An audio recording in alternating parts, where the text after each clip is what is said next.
En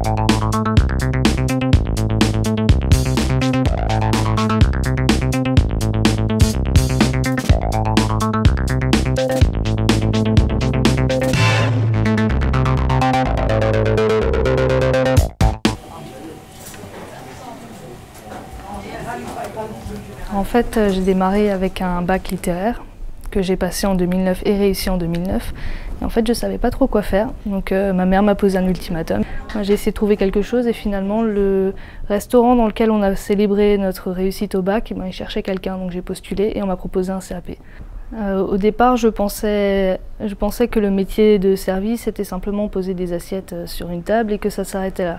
Et finalement, quand je suis arrivée au CFA, j'ai appris que c'était des flambages de desserts et de fruits, des découpages de viande, le service du vin, une certaine manière de le faire. La manière dont on approche le client n'est pas la même en fonction des restaurants où on travaille. J'en ai fait l'expérience en allant dans les 3 restaurants qui appartiennent à nos patrons. Donc vous avez le 3, la brasserie Heidel et la Maison Rouge. Et c'est pas du tout la même clientèle. Donc en allant dans les 3 restaurants, j'ai découvert une manière différente de communiquer avec eux, une manière différente de leur proposer des plats et de s'adresser simplement à eux. Moi je venais d'un bac. J'avais déjà 19 ans quand je suis rentrée en CAP et pour moi c'était pas pour être dans le bas du bas du bas. C'était pour atteindre l'excellence parce que j'arrivais 4 ans en arrière avec des élèves qui avaient 16 ans, j'en avais 19, donc il fallait vraiment que j'atteigne le top. Donc j'ai entendu parler de ce concours et c'était mon objectif. À la base, en fait, elle a été sélectionnée par le CFA parce qu'elle avait un bon niveau. Hein. Et c'est un des buts qu'elle avait. Elle m'en avait déjà parlé avant, après... Voilà. Le jour où ça s'est fait, elle est venue, elle m'a dit, et puis qu'elle a été qualifiée, bien qu'elle a été retenue pour passer le concours. Il m'a... Bon, il n'y a pas de souci, je suis. Hein. S'il faut aider, il n'y a pas de problème, je suis là pour ça.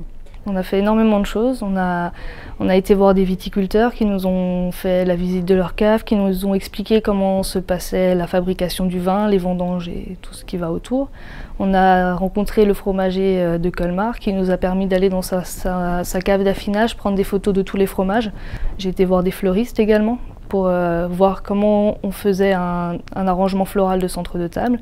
Et après, c'était du travail tous les jours, toutes les après-midi, tous les matins, tous les soirs, à faire des recherches sur Internet, dans des livres qu'on m'avait prêtés, à demander à gauche, à droite, chez les différents chefs cuisiniers, chez les différents pâtissiers, comment se réalisaient les plats.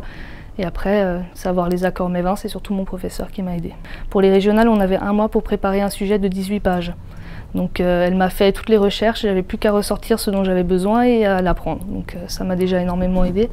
Puis après c'est énormément d'aide parce que prendre le temps aussi de venir les après-midi de temps en temps, les dimanches ou les lundis pour faire des choses avec moi. C'est aussi prendre le temps pendant le service de m'aider à faire les préparations que je dois apprendre à faire. Elle m'a aidé pour énormément de choses. Le plus gros du travail a été fait au restaurant. Et c'est vrai qu'après, il faut mettre la mise à disposition pour qu'elle puisse le faire. Au départ, on sait comment le faire, mais bon, entre le savoir le faire et le faire directement, il y a toujours 2 mondes différents. Hein.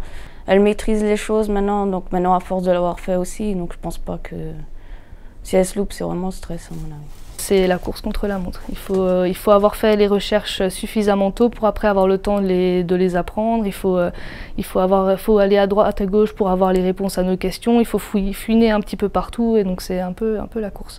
J'appréhende principalement un atelier, c'est l'argumentation commerciale. Donc c'est celui qui dure le plus de temps et qui vaut le plus de points. Donc on nous a donné une carte de 3 menus, d'une carte des bars et d'une carte des boissons. Et donc ce sera une prise de commande avec donner des conseils, déconseiller les jurys et en même temps ça en français et en anglais. Donc celle-ci c'est la moins évidente parce que c'est celle qui demande le plus de connaissances générales. Après presque tous les autres ateliers, je me sens assez en confiance parce qu'on les a travaillés pendant longtemps. Que ce soit les avocats au crabe ou les crêpes flambées, c'est des choses qu'on a travaillées presque tous les jours depuis le début du mois d'août. Alors il y a un classement, mais il est possible qu'il n'y ait aucun meilleur apprenti de France. C'est tout à fait envisageable que les jurés estiment qu'aucun des apprentis ne mérite le titre. On est aussi stressé intérieurement, mais on n'essaye pas de le montrer. Puis tous les habitués demandent régulièrement comment que ça se passe, comment que ça avance, ou bien si ça s'est déjà passé, si on a déjà un résultat. On va à Paris, on va dans un lycée que j'ai jamais vu, on va voir, les autres candidats, je les ai jamais vus non plus. Ça va être c'est quand même Enfin, c'est pas l'inconnu à 100% parce que les ateliers on les connaît, mais c'est un endroit inconnu et des personnes inconnues, donc c'est suffisamment stressant déjà. Je vais la suivre jusqu'à l'entrée du CFA parce qu'après j'aurai pas le droit pendant le concours à être sur place avec elle. Donc je vais la préparer, voir, on va le faire ensemble, on va voir s'il n'y a rien qui a été oublié, regarder pour tout emmener avec jusqu'au lieu du concours et puis après voilà, on verra ce que ça va donner. Il faut prévoir la tenue pour le moment où on arrive dans la salle d'examen. Donc il faut un tailleur pour les ateliers, mais avant d'arriver dans les ateliers, il faut quand même être présentable parce qu'à partir du moment où on rentre dans le CFA, même si ça n'a pas commencé, les jurés sont déjà là. Donc ils peuvent déjà juger si par exemple j'arrive habillée n'importe comment, ça peut déjà porter préjudice. Il faut avoir toute la coutellerie nécessaire parce qu'elle n'est pas mise à disposition. Il faut différents délito également, donc ça c'est essentiel. On a 8 ateliers qui sont déjà prédéfinis, sauf un atelier surprise. Donc on sait déjà précisément combien de crêpes on devra flamber, combien d'avocats on devra préparer, combien de jurés seront là pour l'argumentation commerciale, quel genre de bouteilles on va avoir à servir pour le service du vin blanc. Donc on a vraiment toutes les notions déjà, on sait déjà tout ce qu'on doit savoir faire, tout ce qu'on doit travailler, tout ce qu'on doit rechercher. Après il faut juste pas se tromper dans les recherches et pas aller trop loin ou dévier en fait. J'ai relu le sujet du début à la fin, je me suis rendu compte que ça va, que je suis encore plus ou moins dans les temps, il me reste presque plus rien à apprendre donc ça va.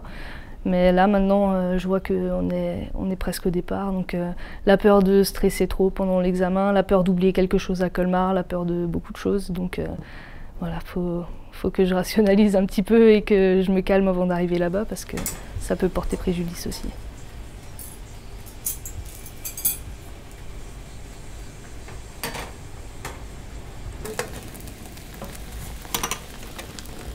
C'était différent de ce que je pensais en fait, parce qu'au lieu d'être 3 comme le site des meilleurs ouvriers de France l'avait dit, on était 18.